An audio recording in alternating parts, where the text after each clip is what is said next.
Bom dia, família. Então, eu vou começar com a passagem que eu recebi de Deus ontem, que também vai se aplicar para todas as palavras que serão ditas após essa, né? Ontem eu estava orando a Deus e eu coloquei aqueles vídeos na TV, que é hino com os desenhos lá, e tem aquela passagem de Isaías que apareceu, e Deus tocou meu coração para tentar entender o que aquilo queria dizer, né? Então eu fui estudar um pouco o livro de Isaías, vi alguns vídeos a respeito para entender para quem aquele livro falava, né? E Deus me levou ao entendimento dessa palavra pela misericórdia dele, né? Isaías 55 diz assim, epígrafe graça oferecida gratuitamente a todos.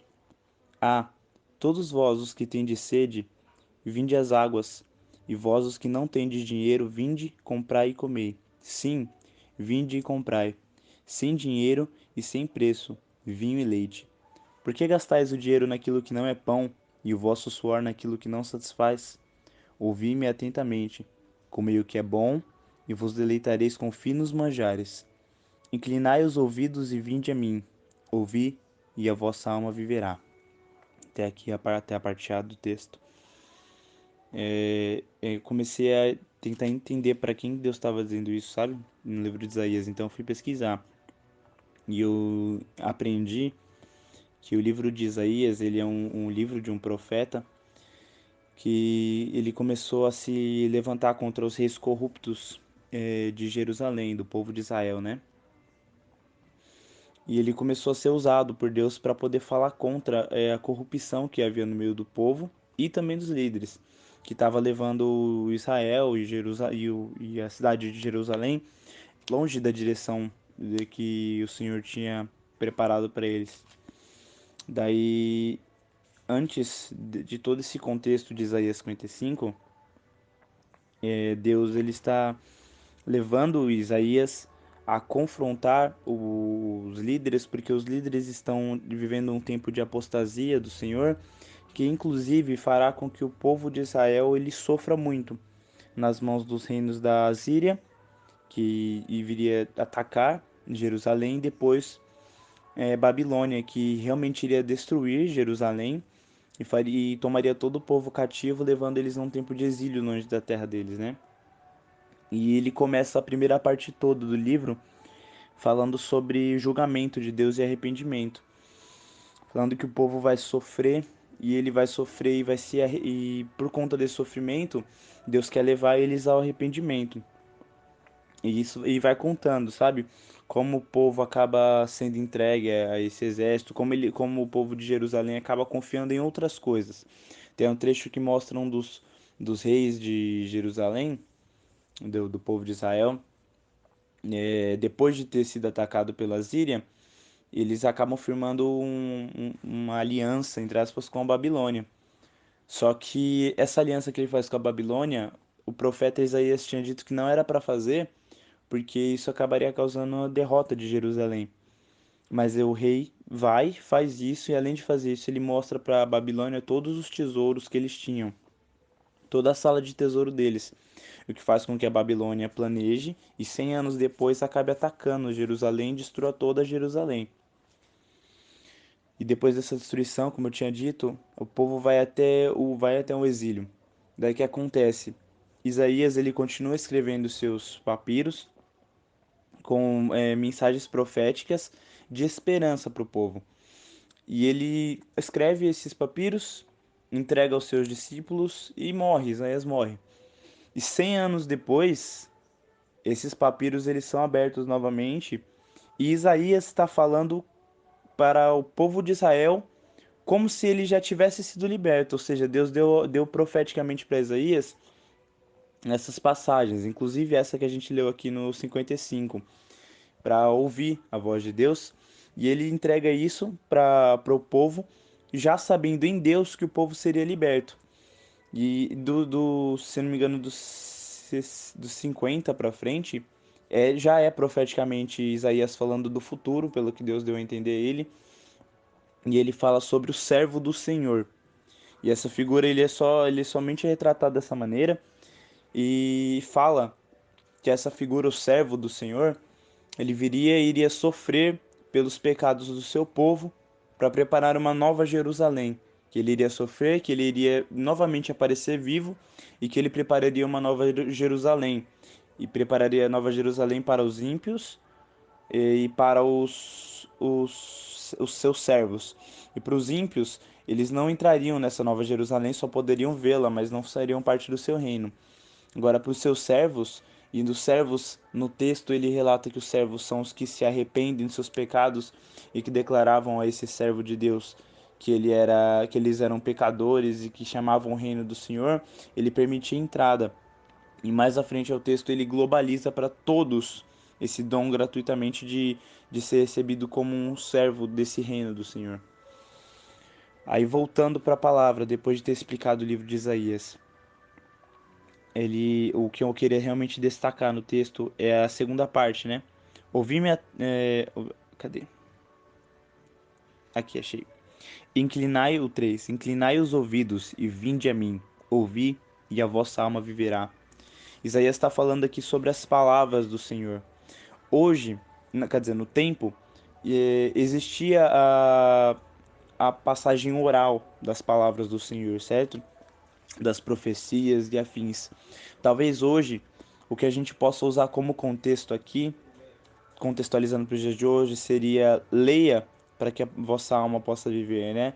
O que seria que nós teríamos que ler? A palavra do Senhor. Porque a palavra do Senhor, ela, como é relatado até no próprio livro de Isaías, ela é mais atual do que a gente pensa. Porque Isaías estava escrevendo para 100 anos depois, o que ele estava vivendo ainda num tempo de cativeiro. Um tempo de exílio em outras terras, ele já estava escrevendo para o futuro que ele sabia que o Senhor não iria abandonar as suas próprias palavras, mas iria velar pela sua palavra, porque ele é um Deus fiel. E aqui ele fala que a gente possa ouvir ou ler para que nós possamos viver. E a gente traz isso no contexto de que a palavra do Senhor ela é suficiente para tudo que a gente precisa. Sabe, nos nossos dia a dia, nós temos muitas dúvidas como ser humano. Às vezes no nosso caminhar, nós, quando nos tornamos como crentes, nós percebemos que nós idolatramos diversas coisas, sabe? Que nós criamos os nossos próprios ídolos, que nós criamos os nossos deuses para adorar, mesmo que nós não confessamos com os nossos lábios, nossos corações amam essas coisas. E aí o que o Espírito Santo te levar a colocar na sua mente pode ser o seu ídolo. E independente de qual seja o ídolo que tenha vindo na sua mente, que você coloca acima de Deus, às vezes inconscientemente, mas já tá tão acostumado que acaba colocando, a gente ouve o conselho de Isaías, sabe? Ouça para que a sua alma possa viver, porque se você ouvir, se você ler a palavra do Senhor, você vai ver que em Zacarias Deus fala que naquele dia ele vai retirar da terra o nome de todos os ídolos e que fluirá um rio, e esse rio é o sangue que flui do lado de Jesus, que limpará da terra todos os ídolos e deles não haverá mais memória. Sabe, a palavra já responde a nossa preocupação aqui. Aí se você lê um pouco mais à frente, você tá num dia ansioso, preocupado, já cansado, sem esperança, você lê na palavra que o Senhor ele cuida dos pássaros, alimenta eles e veste as flores dos campos, quanto mais nós. Aí você se preocupa pensando, poxa, mas eu sou tão pecador e eu tenho tantos defeitos para ser usado por Deus, eu não sou fito a essa obra. Eu não sirvo para isso. E você lê mais à frente que o Senhor ele não escolhe os capacitados, mas ele capacita os escolhidos. Que é ele quem dá forças ao fraco, é ele que direciona os nossos pensamentos, sabe? Tudo que está na palavra já responde aos nossos anseios, nossas preocupações. A gente olha para o nosso dia a dia, se olha no espelho e vê tantos defeitos, tantos pecados e diz: eu não sou nem digno de estar na presença desse Deus. Mas aí você lê a palavra e vê que em Cristo a palavra relata que toda a dívida foi paga e que a maldição imposta pela lei que estava contra nós, ela já não serve mais, não faz efeito em nós, porque nós estamos numa época de graça agora. E a gente vê hoje o nosso dia a dia, a questão do coronavírus, da criminalidade, de tudo que é ruim acontecendo nos nossos dias, e a gente não percebe, mas a gente devia também fazer como Isaías, como ele diz aqui, realmente ouça para que a sua alma possa viver, porque talvez naqueles dias em que o povo de Israel estava em exílio, Isaías tenha sofrido muito e se preocupado, mas ele tinha uma esperança, porque ele escreveu que há um tempo depois, ele não sabia que eram 100 anos, e ele morreu sem saber disso, mas ele morreu tendo a confiança que anos depois, anos mais tarde, o Senhor velaria pela sua palavra. E hoje a gente vive dias que nos deixam preocupados, mas a gente tem que trazer a nossa lembrança que o Senhor vai velar pela sua palavra, que para aquele que permanecer fiel, ele vai ter uma nova Jerusalém para morar com ele. Que a gente vai sofrer aqui na terra, mas a nossa promessa não é para essa terra, que nós somos apenas peregrinos nessa terra e que o futuro, a glória vindoura, não vai nem se comparar com todas as coisas que nós passamos aqui. Será apenas uma pequena fração de uma eternidade que nós vamos viver na presença do Altíssimo. E isso também diz respeito a todas as próximas palavras que virão aqui no grupo, que talvez hoje a gente não consiga perceber, mas todas as palavras que serão ditas aqui serão para o nosso edificamento, e que talvez amanhã essa palavra se faça viva no nosso coração, que a gente não perceba hoje, talvez a gente não perceba mês que vem, mas daqui a um ano essa palavra que vai ser lançada aqui no grupo vai frutificar no nosso coração, porque o Senhor vela pela sua palavra. E a gente, como diz aqui, tem que prestar atenção. O vinho e leite que ele fala aqui nessa palavra comprar, vinde as águas e vós que não tendes dinheiro, vinde comprar e comer. Sim, vinde comprar sem dinheiro e sem preço. Vinho e leite. Vinho e leite na época eram símbolos de satisfação plena, sabe? Então é o Senhor nos convidando a estar plenamente satisfeitos nele, sabendo que todas as nossas dúvidas, todos os nossos anseios, todos os problemas em que nós passamos já estão respondidos na Sua palavra. Que tudo que pode acontecer e vai acontecer, o Senhor já tem resposta preparada. Que Ele é, como Ele foi para aqui para Israel, que Ele é o Senhor do tempo. Que Ele permite e conduz todas as coisas para que o povo possa viver aquilo que Ele planejou.